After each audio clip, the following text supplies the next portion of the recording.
سندھ کے سکندر کے کنٹسٹنٹ ہمیں سندھ سے رپورٹ کر رہے ہیں۔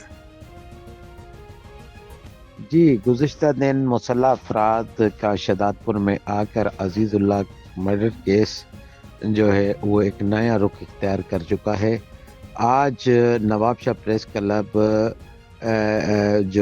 جو ہے نواب شاہ علاقے کی آصف کالونی کی رہائشی لڑکی سائمہ کی نواب شاہ پریس کلب میں پریس کانفرنس کرتے ہوئے میڈیا سے بات کرتے ہوئے انہوں نے کہا کہ گزشتہ روز مجھے رات کی تاریکی میں میرے گھر سے اسلحہ کے زور پر عنایت اللہ، عزیز اللہ اور عبدالغفور نے مجھے اغوا کر کے لے گئے تھے اور مجھے ایک بند کمرے میں رکھا ہوا تھا جہاں پر مجھ پر تشدد کرتے رہے، مجھے دھمکیاں دیتے تھے کہ تیری فیملی کو مار دیں گے۔ میرے اغوا کے بعد میرے والد شعبان نے نواب شاہ کے 20 سیکشن شانے میں میرے اغوا کی FIR درج کروائی جس میں عنایت اللہ، عزیز اللہ اور عبدالغفور کا نام شامل ہے۔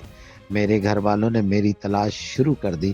کسی ذرائع سے معلوم ہوا کہ جس کے بعد میرے والد شعبان، چچا اور کزن مجھے لینے شہداد پور کے علاقہ کھڈ پاڑو پہنچے تو عنایت اللہ، عزیز اللہ اور عبدالغفور کی میرے چچا اور کزن اور ابو سے تلخ کلامی ہوئی۔ اس کے بعد عنایت اللہ، عزیز اللہ اور عبدالغفور نے فائرنگ شروع کر دی جس سے میرے چچا، کزن اور ابو کو گولیاں لگیں۔ تشویشناک حالت میں نواب شاہ ہاسپٹل منتقل کیا گیا مگر سیریس حالت کی وجہ سے انہیں کراچی ریفر کر دیا گیا ہے۔ اسی دوران عنایت اللہ، عزیز اللہ کی فائرنگ سے عبدالغفور کی فائرنگ کی زد میں آ کر عبدالغفور جہاں بحق ہو گیا اور ایک گولی میرے ہاتھ پر لگی جس میں میں بھی زخمی ہوئی۔ میں میڈیا کے ذریعے اپنا اور اپنی فیملی کے تحفظ کا مطالبہ کرتی ہوں۔ عباس علوی، فیض نیوز، سانگڑ۔